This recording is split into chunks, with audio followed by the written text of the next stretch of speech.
जय हिंद साथियों, स्वागत है आपका टिप टॉप यूट्यूब चैनल में। दोस्तों आज का वीडियो स्टार्ट हो चुका है, तो सभी लोग लाइव आ जाएं और वीडियो को लाइक और शेयर जरूर करें। दोस्तों 3:20 पर रोज अपना हिंदी का सेशन होता है। दोस्तों हिंदी का हम अभ्यास करते हैं, ठीक है। मैं एक बार क्लास का मैं आपको शेड्यूल बता दूं कि 2:30 पर self study classes YouTube channel पर MPG के होता है। फिर 3:20 पर दोस्तों आपका हिंदी की क्लास होती है। फिर 4 बजे दोस्तों आपका ट्रिकी वीडियो आ जाता है, ठीक है, वो भी आपको देखना है 4 बजे टिप टॉप यूट्यूब चैनल पर। फिर रात्रि में दोस्तों 8 बजे एक क्लास होती है। सुबह 6:30 बजे आपका करंट अफेयर्स आता है और रात्रि में 11 बजे जीके का डोज सोने से पहले, ठीक है। तो ये क्लासें आपको ज़रूर देखना है अगर आप दोस्तों MP की परीक्षा की तैयारी कर रहे हैं, ठीक है। तो सभी लोगों को वीडियो को लाइक करना है, शेयर करना है। स्टार्ट करते हैं दोस्तों आज का ये सेशन। आज का आपका पहला प्रश्न है कि पहाड़ के लिए सही पर्यायवाची वाले शब्दों की पंक्ति को चुनना है। तो आपका राइट आंसर क्या होगा दोस्तों? 4 विकल्प हैं आपके सामने। पहाड़ के लिए पर्यायवाची शब्दों की पंक्ति को हमें चुनना है। पर्वत, अचल, गिरिजा, पर्वत, अचल, गिरी, पर्वत, आचल, गिरी या फिर पार्वती, अचल, गिरी। दोस्तों पहाड़ आपने देखा होगा। अब पहाड़ के पर्यायवाची आप समझते हैं कि सर पर्वत भी इसे कह दिया जाता है, तो पर्वत तो लगभग आपको सब में दिख रहा है कि पर्वत है, तो पर्वत आपका हो गया, ठीक है। इसे अचल भी कहा जाता है। अचल है मतलब ये चलायमान नहीं है, ये अचल है, तो इसे अचल भी कहा जाता है, ठीक है। फिर इसे दोस्तों क्या कहा जाता है? गिरी, गिरी कहा जाता है।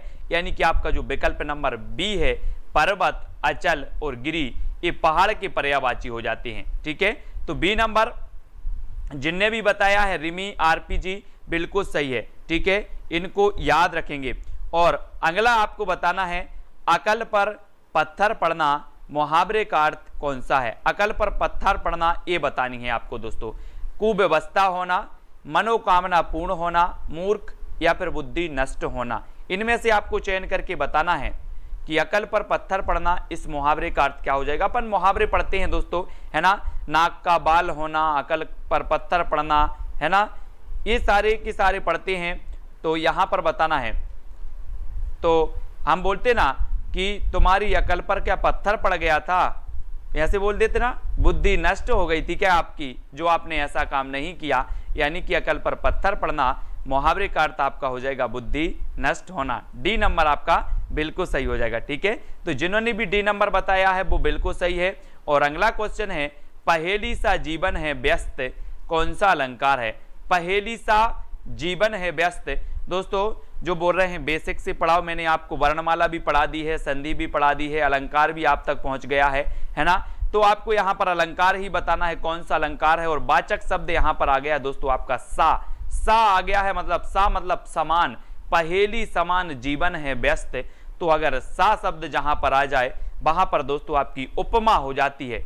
उपमा कर रहे हैं हम, तुलना कर रहे हैं कि पहेली जैसा क्या है, जीवन है, एक तुलना हो रही यहां पर, ठीक है। तो उत्तर क्या हो जाएगा आपका? उत्प्रेक्षा नीचे है, वक्रोक्ति है, उपमा है या फिर अतिशयोक्ति अलंकार है। मैंने आपको बताया था दोस्तों सा, समान, है ना, जैसा, अगर इस प्रकार के शब्द आ जाएं तो अलंकार हो जाता है उपमा अलंकार, है ना। और उपमा अलंकार दोस्तों कालिदास जी उपमा अलंकार के दो प्रसिद्ध कवि माने जाते हैं। और यहाँ पर सावाचक शब्द आया और उपमा अलंकार हमने लगा दिया, यानी बी नंबर आपका बिल्कुल सही हो जाएगा, ठीक है। अब दोस्तों अगला क्वेश्चन आपसे पूछा जाता है आव प्रत्यय से बना शब्द निम्न में से कौन सा है? दोस्तों आपको पता है कि जो प्रत्यय है, प्रत्यय शब्द के अंत में लगते हैं और उपसर्ग शब्द के पहले लगते हैं, ठीक है। उपसर्ग आपको पता है और प्रत्यय भी आपको पता है, ठीक है। तद्धित प्रत्यय होते हैं, कृदंत प्रत्यय होते हैं, स्त्री प्रत्यय होते हैं, दोस्तों आपने पढ़ा होगा। लेकिन यहाँ पर आव प्रत्यय से बनाना है तो पड़ाव, आवश्यक, देखो आवश्यक में कोई आपको नहीं लग रहा, आव न ताव ये भी आपका नहीं है, आवक भी नहीं है, तो आपका उत्तर क्या होगा प्रश्न क्रमांक 4 का? टीकाराम जी 4 नंबर का क्या हो जाएगा? पड़ाव, है ना, पड़ाव। यानी कि जो आपका 1 नंबर है वो बिल्कुल सही होगा। इसमें अपन को उच्चारण हो रहा है आओ, पढ़ाओ, ठीक है। तो 1 नंबर आपका बिल्कुल सही हो जाएगा। 1 नंबर जिनने भी बताया है RPG, रिमी जी बिल्कुल सही आंसर है। फिर आपको बताना है एहतियात, में कौन सा सही विलोम शब्द है। एहतियात का विलोम बताना है। विलोम भी आपसे पूछे जाएंगे, पर्यायवाची भी आपसे पूछे जाएंगे। जितना अभ्यास आप करोगे उतनी ज्यादा पकड़ आपकी हिंदी में बनती जाएगी। और रोज 3:20 पर अपनी ये कक्षा हिंदी की होती है, तो दोस्तों देखना ना भूलें हिंदी की, है ना। और एहतियात का जो विलोम होता है वो कौन सा होता है दोस्तों, अब देखना यहां पर कंफ्यूज नहीं होना। एहतियात, अनैतियात या फिर अनहतियात, क्या हो जाएगा इनमें से। तो कुछ लोग ए बता रहे हैं तो कुछ लोग सी बता रहे हैं, और इसका सही आंसर होगा एहतियात का जो विलोम होता है दोस्तों वो होता है लापरवाही। लापरवाही यानी कि 4 नंबर, आपने लापरवाही बरती, आपने एहतियात बरता, ठीक है। तो ये आपका जो है 5 का जो लापरवाही है दोस्तों 4 नंबर, वो बिल्कुल सही होगा, ठीक है। एहतियात का लापरवाही, ठीक है, इसको याद रखेंगे।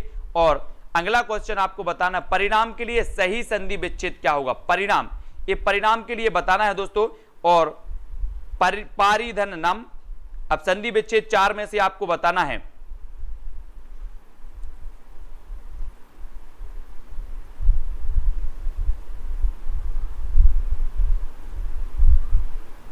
क्या हो जाएगा आपका सही आंसर। और दोस्तों परिणाम का हो जाएगा परिधन नाम। परि यानी कि ये परिधन नाम, इसको याद रख लेंगे, ठीक है। परिधन नाम आपका बिल्कुल सही हो जाएगा, ठीक है। यानी कि आपका जो सी नंबर बताया है जिन्होंने परिधन नाम, ये आपका बिल्कुल सही होगा, इसको याद रख लेना, ठीक है।